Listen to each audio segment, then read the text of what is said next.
So ನಾವಿವಾಗ ಪ್ರೊಸೀಜರ್ನ ಮುಗಿಸಿದ್ದೀವಿ. ಒಂದು main ರಕ್ತನಾಳ block ಆಗಿತ್ತು, ಅದಕ್ಕೆ ಏಂಜೋಪ್ಲಾಸ್ಟಿ ಅಂತ ಮಾಡಿ ಸ್ಟೆಂಟಿಂಗ್ ಎಲ್ಲ ಮಾಡಿದ್ದೀವಿ.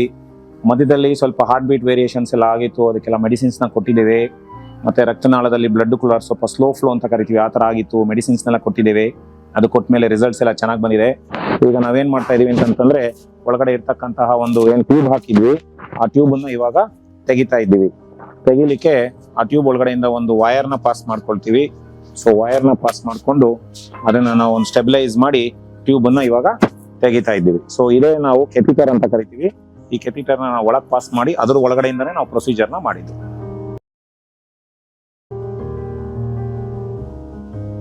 ಸ್ನೇಹಿತರೆ, ಈಗ ನಾವು ಪ್ರೈಮರಿ ಏಂಜೋಪ್ಲಾಸ್ಟಿ ಅನ್ನೋ ಪ್ರೊಸೀಜರ್ನ ಮುಗಿಸಿದ್ದೀವಿ. ಸೊ ನಮ್ಮ ಪೇಷಂಟ್ ಯಾರಿದ್ರು ಅವ್ರಿಗೆ ಎದೆನೋ ತುಂಬ ಕಾಣಿಸ್ತಾ ಇತ್ತು. ನಾವು ಒಂದು ಮೈನ್ ರಕ್ತನಾಳ ಬ್ಲಾಕ್ ಆಗಿದ್ದನ್ನ ಇವಾಗ ಏಂಜೋಪ್ಲಾಸ್ಟಿ ಮಾಡಿ ಕ್ಲಿಯರ್ ಮಾಡಿದ್ದೇವೆ. ಏಂಜೋಪ್ಲಾಸ್ಟಿ ಮಾಡಬೇಕಾದ್ರೆ ನೀವು ನೋಡ್ಬೋದು, ನಾವು ಒಂದು ಡಿಫಿಬ್ರಿಲೇಟರ್ ಅಂತ ಕರಿತೀವಿ. ಕಂಟಿನ್ಯೂಸ್ ಮಾನಿಟರಿಂಗ್ ನಡೀತಾ ಇರುತ್ತೆ. ಇಲ್ಲಿ ECGಯನ್ನು ನಾವು ಕಂಟಿನ್ಯೂಸ್ ಮಾನಿಟರ್ ಮಾಡ್ತಾ ಇರ್ತೀವಿ. ಮತ್ತು ನಿಮಗೆ ನೋಡ್ಬೋದು ಬ್ಲಡ್ ಪ್ರೆಷರ್ ಬರ್ತಾ ಇದೆ ಅಲ್ಲಿ, ಮತ್ತು ಆಕ್ಸಿಜನ್ ಸ್ಯಾಚುರೇಷನ್ ಬರ್ತಾ ಇದೆ. ಇದೆಲ್ಲದನ್ನು ಕೂಡ ನಾವು ಕಂಟಿನ್ಯೂಸ್ ಮಾನಿಟರ್ ಮಾಡಿಕೊಂಡು ಪೇಷಂಟ್ ಜೊತೆ ಮಾತಾಡಿಕೊಂಡು ಅವ್ರ ಜೊತೆನೂ ಕೂಡ ಕೌನ್ಸಿಲಿಂಗ್ ಮಾಡಿಕೊಂಡು ಮಾಡ್ತಾ ಇರ್ತೀವಿ. ಈ ಒಂದು ಪ್ರೊಸೀಜರ್ಗೆ ನಮ್ಮ ಇಂಟೆನ್ಸಿವಿಸ್ಟ್ ಇದ್ದಾರೆ, ಅವರು ನಮಗೆ ಬಹಳ ಸಹಾಯ ಮಾಡಿದ್ದಾರೆ. ಶಾಬಾಜ್ ಅಂತ, ಡಾಕ್ಟರ್ ಶಾಬಾಜ್ ಅವರು ನಮಗೆ ಸಪೋರ್ಟ್ ಮಾಡಿದ್ದಾರೆ. ನಮ್ಮ ಸುರೇಶ್, ನಮ್ಮ ಅಸಿಸ್ಟೆಂಟ್ ಕ್ಯಾತ್ ಲ್ಯಾಬ್ ಟೆಕ್ನಿಷಿಯನ್, ಇವರು ಕೂಡ ಸಹಾಯ ಮಾಡಿದ್ದಾರೆ. ಮತ್ತು ಅನುಷಾ ನಮ್ಮ ಸಪೋರ್ಟ್ ಸ್ಟಾಫ್, ಮತ್ತು ನಮ್ಮ ತೇಜಸ್ ಇದ್ದಾನೆ ನಮ್ಮ ಟೆಕ್ನಿಷಿಯನ್, ಜೊತೆಗೆ ನಮ್ಮ ಗೀತಾ ಅಂತಲೂ ಇದ್ದಾರೆ, ಅವರು ಇಲ್ಲೇ ಓಡಾಡ್ಕೊಂಡಿದ್ದಾರೆ.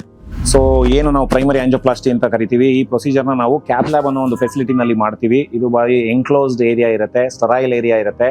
ಇಲ್ಲಿಗೆ ನಾವು ಒಂದು ಮಷಿನ್ ಕ್ಯಾತ್ ಲ್ಯಾಬ್ ಅಂತ ಕರಿತೀವಿ. ಇದು ನಮ್ಮದು GE ಕಂಪನಿಯ ಕ್ಯಾತ್ ಲ್ಯಾಬ್ ಇದೆ. ಈ ಕ್ಯಾತ್ ಲ್ಯಾಬ್ನಲ್ಲಿ ನಾವು ರೇಡಿಯೇಷನ್ ಪ್ರೊಡ್ಯೂಸ್ ಮಾಡಲಿಕ್ಕೆ ಒಂದು ಎಕ್ಸ್ರೇ ಟ್ಯೂಬ್ ಇದೆ, ಅಲ್ಲಿಂದ ರೇಡಿಯೇಷನ್ ಪ್ರೊಡ್ಯೂಸ್ ಆಗಿ ಇಲ್ಲಿ ಇಮೇಜ್ ಇಂಟೆನ್ಸಿಫೈಯರ್ ಇರ್ತಾರೆ. ಪೇಷಂಟ್ ಮಧ್ಯದಲ್ಲಿ ನಾವು ಮಲಗಿಸಿದಾಗ ಎಕ್ಸ್ರೇ ಪೇಷಂಟ್ ಮುಖಾಂತರ ಇಲ್ಲಿ ಹೋದಾಗ ಅಲ್ಲಿ ಏನು ನಮಗೆ ಎಕ್ಸ್ರೇ ಶ್ಯಾಡೋಸ್ ಬರುತ್ತೆ, ಅದ್ರ ಮೇಲೆ ನಮಗೆ ಬ್ಲಾಕೇಜ್ ಇದೆ ಇಲ್ಲ ಮತ್ತೆ ಹೃದಯ ಹೇಗಿದೆ ಅನ್ನೋದೆಲ್ಲ ನಮಗೆ ಒಂದು ಕ್ಲಾರಿಟಿ ಸಿಗ್ತದೆ. ಸೊ ನೀವು ಇವಾಗ ಪ್ರೊಸೀಜರ್ ಎಲ್ಲ ನೋಡಿದ್ರಿ ಅನ್ಕೊಳ್ತೀನಿ. ಸೊ ಇದನ್ನ ನಾವು ಎಮರ್ಜೆನ್ಸಿಯಾಗಿ ಮಾಡ್ತೀವಿ.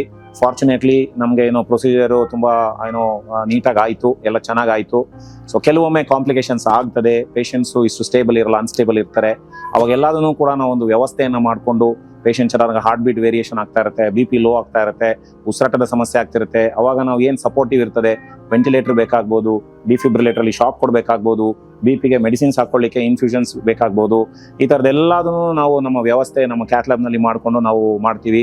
ಸೊ ಕಳೆದ ನಾವು 2 ಮಂತ್ಸಲ್ಲಿ ಮೋರ್ ದೆನ್ 100 ಪ್ರೊಸೀಜರ್ಸ್ನ ನಮ್ಮ ಕ್ಯಾತ್ ಲ್ಯಾಬಲ್ಲಿ with all my support staff we have been doing ಅಂತಂತಂದರೆ that's a great job. I wholeheartedly thank my team.